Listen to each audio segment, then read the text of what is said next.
আরজিকর থেকে বারুইপুর কিছু কি পাল্টেছে? আরজিকর হাসপাতালে নির্যাতিতা হয়ে ঝরে পড়েছিল এক তরুণী চিকিৎসকের প্রাণ। বারুইপুরে ঝরে পড়ল এক কিশোরীর প্রাণ।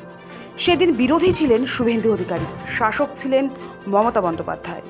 কালের গতিচক্রে এখন শাসক বিরোধীর আসন পাল্টেছে, কিন্তু সত্যি কি পাল্টেছে কিছু?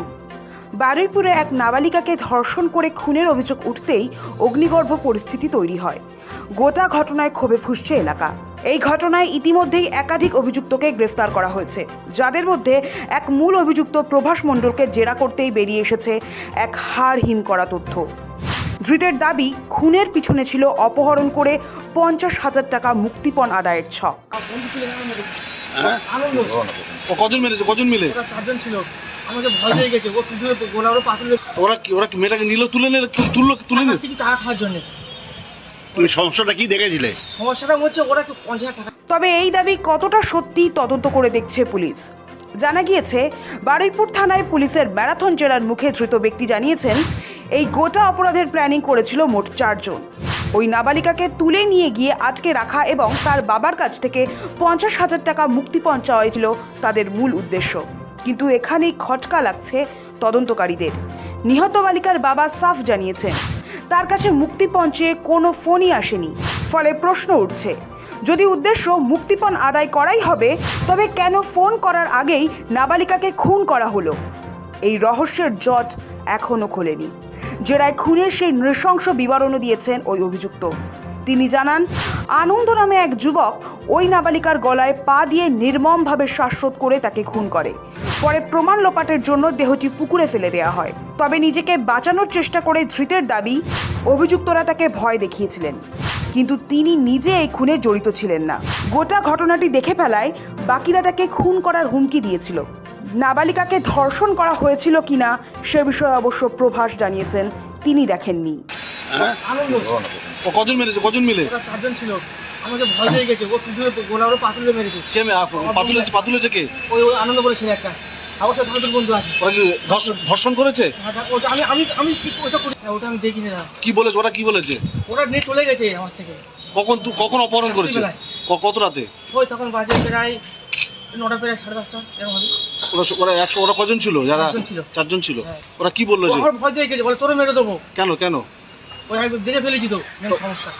ওরা কি মেয়েটাকে নিল, তুলে নিল কিছু টাকা খাওয়ার জন্য।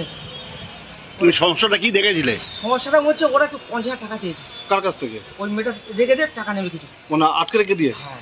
মুক্তিপণ? হ্যাঁ, ওরা করেছিল? ওরা ছিল কল্পনা করা পুরো প্ল্যান খাটানো ছিল। কে ছিল ওখানে? আনন্দ আছে, আর আনন্দ দুটো বন্ধু আছে। কি নাম কি তাদের? আমি একজনের চিনি, আর দুজনের চিনি না।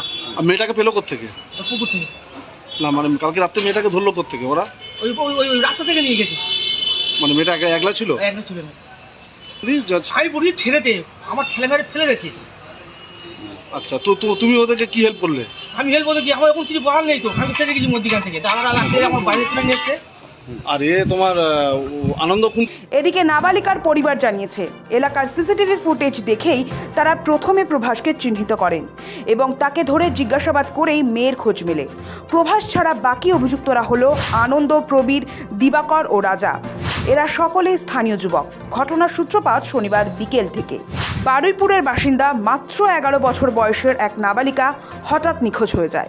পরিবারের লোকেরা চারদিকে খোঁজাখুঁজি করেও তার হদিশ পাননি। এরপর রবিবার ভোরে বাড়ির ঠিক পাশের একটি পুকুর থেকে উদ্ধার হয় ওই নাবালিকার নিথর দেহ। স্থানীয় বাসিন্দা ও পরিবারের অভিযোগ, নাবালিকাকে ধর্ষণ করার পর প্রমাণ লোপাটের উদ্দেশ্যে খুন করে পুকুরে ফেলে দেওয়া হয়েছিল। এই খবর জানাজানি হতেই রবিবার সকাল থেকেই ক্ষোভে ফেটে পড়ে গোটা বারুইপুর। জনরোষ এমন পর্যায়ে পৌঁছায় যে ক্ষুব্ধ জনতার একাংশ এক অভিযুক্তকে ধরে গণপিটুনি দেয় বলে অভিযোগ, যার জেরে ওই অভিযুক্তের মৃত্যু হয়। পরিস্থিতি নিয়ন্ত্রণে রাখতে গোটা এলাকায় পুলিশের বিশাল বাহিনী মোতায়েন করা হয়। এদিকে রবিবার রাতেই নাবালিকার দেহের ময়নাতদন্ত শেষ করে তার পরিবারের হাতে তুলে দেয় পুলিশ। প্রভাসের বয়ানে উঠে আসা তথ্য ঘিরে জোরদার তদন্তে নেমেছে বারুইপুর থানার পুলিশ। তাদের সবাইকে গ্রেফতার করতে পারলেই এই নৃশংস হত্যাকাণ্ডের আসল উদ্দেশ্য সামনে আসবে বলে মনে করছেন তদন্তকারীরা। নির্যাতিতার বাবাকে ফোন মুখ্যমন্ত্রীর, মঙ্গলবার ভবানী ভবনের সাক্ষাৎ। রবিবার এলাকার আইন শৃঙ্খলা পরিস্থিতি চরম রূপ নিতেই সরাসরি নির্যাতিতার বাবার সঙ্গে ফোনে যোগাযোগ করেন মুখ্যমন্ত্রী শুভেন্দু অধিকারী। তিনি শোকগ্রস্ত পরিবারটিকে সান্ত্বনা দেওয়ার পাশাপাশি প্রশাসনের তরফ থেকে সব ধরনের কঠোর পদক্ষেপের আশ্বাস দেন।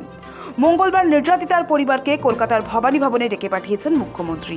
তিনি জানিয়েছেন, সেদিন নবান্ন বা ভবানী ভবনে বসে পরিবারের সমস্ত দাবি শুনবেন এবং দোষীদের যাতে দৃষ্টান্তমূলক সাজা হয় তা সুনিশ্চিত করা হবে। মুখ্যমন্ত্রী মঙ্গলবার ভবানী ভবনে আসছে, আমাদের যেতে বলেছে। ওখানে বসে যা দাবি করব, যেটা বলবো সেটাই উনি করে দেবে বলেছে। সব রকম সহযোগিতা আমাদের করবে, তার জন্য সবাই কিন্তু একটু চুপচাপ মেরে। মুখ্যমন্ত্রীর হস্তক্ষেপ এবং আশ্বাসের পর ক্ষোভ কিছুটা প্রশমিত হয় গ্রামবাসীদের। তবে ঘটনার পর থমথমে বারুইপুরের বিস্তীর্ণ এলাকায় শান্তি বজায় রাখতে মোতায়েন রয়েছে বিশাল পুলিশ বাহিনী। জাহেদ মিস্ত্রি ও সৌভিক সান্যালের রিপোর্ট, সময়, কলকাতা।